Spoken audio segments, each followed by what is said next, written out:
Bonjour et bienvenue sur cette nouvelle vidéo. Bon, comme d'hab, cette vidéo elle a été faite sur un Windows 10 Pro à jour. Donc dans cette vidéo, on va parler du port forwarding. Donc dans un premier temps, on va voir ce que c'est que la notion de port en informatique. Après, on va parler du port forwarding ou port mapping. On va parler déjà de la notion de port en informatique. Donc je vais aller directement sur le site qui en parle le mieux, c'est-à-dire le site de l'IANA.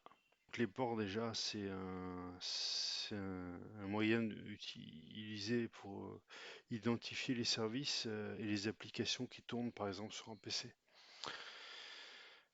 Donc les concepteurs d'applications, les concepteurs ou le concepteur d'application peut faire la demande d'enregistrement d'un nouveau numéro de port pour une application ou un protocole qui est développé, hein. Donc pour faire cette demande, il le fait de nouveaux ports, il le fait à l'IANA directement. Et pour faire en sorte que dorénavant, le port qui leur était attribué, plus personne ne peut plus le prendre pour une autre application. Donc il est important de préciser que tous les ports attribués restent la propriété de l'IANA. Donc vous pouvez trouver donc sur ce site la liste des ports, comme j'ai dit, qui vont bien. Donc on va voir ça déjà. Là il dit les ports, les ports, on va parler des ports système.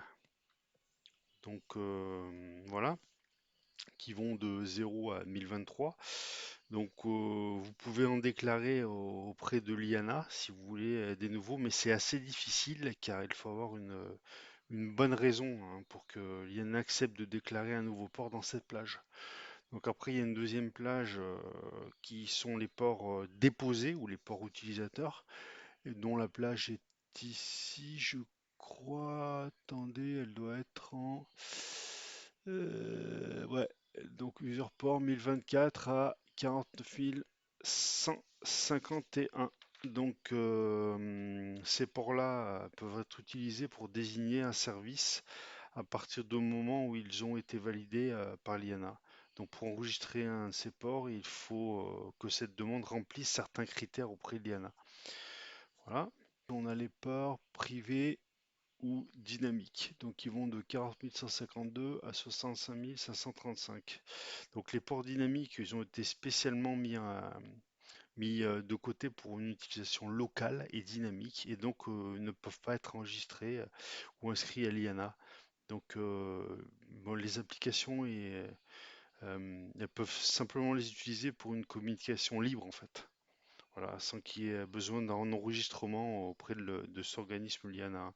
Et donc ce type de port, il ne doit surtout pas être utilisé pour identifier un service, comme peut l'être par exemple les ports système, voilà, ou les ports utilisateurs si un nouveau port enregistré pour un logiciel, voilà. Pour voir les plages de ports dynamiques utilisées sur un PC Windows 10 par exemple, vous pouvez faire hop, le drapeau et E, ça ouvre la commande exécutée, vous tapez cmd, tac, vous mettez là, vous tapez net shint IPv6 ou IPv4, IPv4 ou IPv6 c'est pareil, hein. Ça vous donnera, et là vous faites, non attendez, net sh, tac, voilà. Euh, int, ouais, interface à IPv4, je crois que c'est ça. Attendez, faites voir ce qu'il va nous donner. Et donc là, il doit y avoir affiche les informations, show, tac.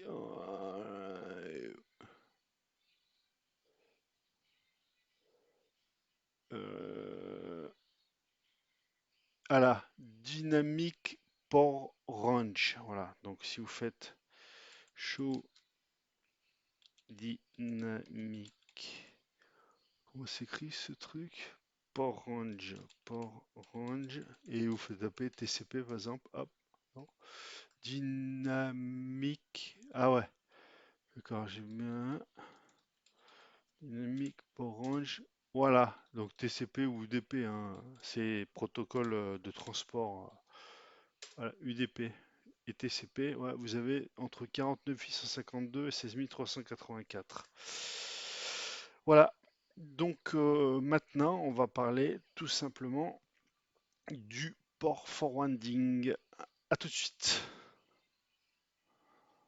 Donc pour commencer, je vous ai fait un schéma. Donc ça, là, donc à droite, vous avez votre réseau interne, à gauche, vous avez votre réseau externe, donc l'Internet en fait, hein. Donc, le premier truc à faire, c'est de savoir l'IP public de votre réseau et l'IP privé de votre serveur et le port sur lequel votre application sera en attente de connexion. Donc on appelle ça l'écoute. Donc mon routeur doit être configuré pour accepter les connexions venant de l'extérieur sur les ports autorisés et bien sûr les connexions entrantes sur ces ports ne doivent pas être bloquées par quelconque pare-feu logiciel ou matériel, hein. Voilà. Dans les paramètres de la plupart des routeurs, y compris les box de salon, vous trouverez en général un menu port forwarding qui vous permettra de paramétrer la redirection du ou des ports que vous voulez, hein. Par exemple, dans votre Freebox, si vous avez une Freebox chez vous, il faudra aller dans le menu, je crois, gestion des ports. Donc pour revenir au schéma, donc ça c'est le côté privé, donc ou votre entreprise ou chez vous, avec le ou les serveurs que vous avez autorisés à être à recevoir des demandes de l'extérieur. Donc là, ici c'est un serveur web qui écoute sur le port 80, hein. Donc dans le routeur, donc dans le menu forwarding ou dans le menu forwarding, ouais, du routeur, vous devez faire une sorte d'équivalence. Donc c'est-à-dire pour tout le trafic externe qui est reçu sur le port 80, je forward, c'est-à-dire j'aiguille tout le trafic vers ce serveur. Parce que dans le routeur, vous avez configuré le port 80 qui correspond à l'adresse IP 192.168.099. Donc le routeur, il va aiguiller tout le trafic. Quand il reconnaîtra une requête sur le port 80, une demande sur le port 80, il va demander à tout le trafic d'aller sur cette adresse IP, donc sur ce serveur web. Et donc de l'extérieur, vous pourrez atteindre votre serveur web d'entreprise. Donc vous pouvez faire ça avec beaucoup de services avec votre routeur, hein. Donc voilà pour ce qui est du port forwarding. Merci de m'avoir suivi et bah, écoutez, bah, mettez un pouce, ça me ferait bien plaisir. Et puis sinon, vous pouvez mettre un majeur si vous voulez, il n'y a pas de souci. Allez, à bientôt pour une prochaine vidéo.